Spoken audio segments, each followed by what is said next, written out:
Mau tanya apa ke konselor laktasi?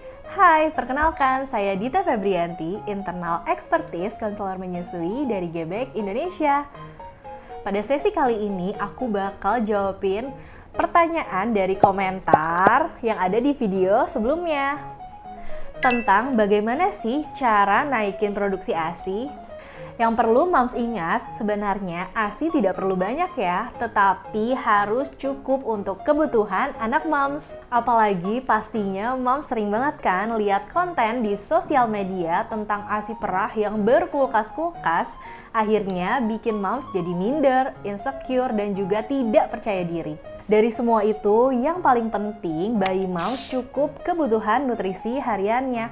Berat badan naik sesuai KMS, bayi tidak kelaparan, karena yang perlu moms ingat, kenyangin perut bayi ya, bukan kulkasnya. Kuncinya, produksi ASI itu supply by demand. Yang pertama, PD harus sering dikosongkan. Yang kedua, pumping setiap 2 jam sekali atau sesuai dengan jadwal. Jangan sampai mom malas pumping atau mikir, aduh pumpingnya nanti aja deh. Itu yang bikin produksi ASI mom jadi menurun. Contoh simpelnya nih ya, ketika moms lagi sakit diare atau muntah-muntah, pastinya ngaruh tuh ke produksi ASI karena kurangnya cairan sehingga dehidrasi. Kak, tapi kenapa ya PD aku kok udah gak kenceng lagi? Eits, tenang-tenang moms nggak perlu panik saat ngerasa PD udah nggak kencang lagi.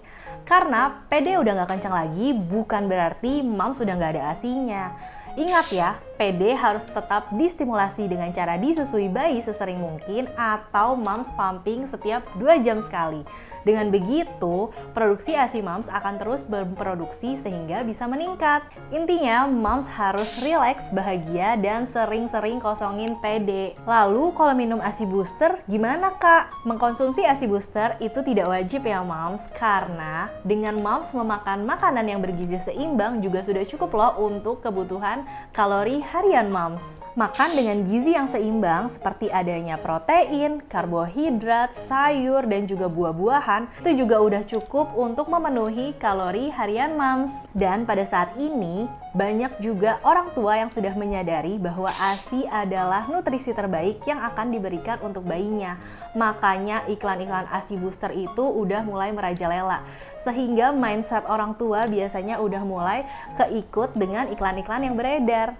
Tapi moms nggak perlu khawatir ya, karena itu tidak wajib. Cukup moms makan dengan makanan yang bergizi seimbang saja, minum 2-3 liter sehari itu udah cukup banget buat produksi ASI moms untuk tetap terjaga. Atau moms juga bisa konsumsi Galactagok, yaitu sayur-sayuran, kacang-kacangan yang bisa membantu meningkatkan produksi ASI, seperti daun kelor, kacang kedelai, dan lain-lain. Namun, jika moms tidak ada keluhan apapun, si kecil yang disusui juga bertambah berat badannya sesuai KMS, tandanya moms nggak wajib ya konsumsi ASI booster. Jadi, intinya cara untuk meningkatkan produksi ASI itu simpel banget. Yang pertama, ingat ya harus susui bayi sesering mungkin dan juga semau bayi.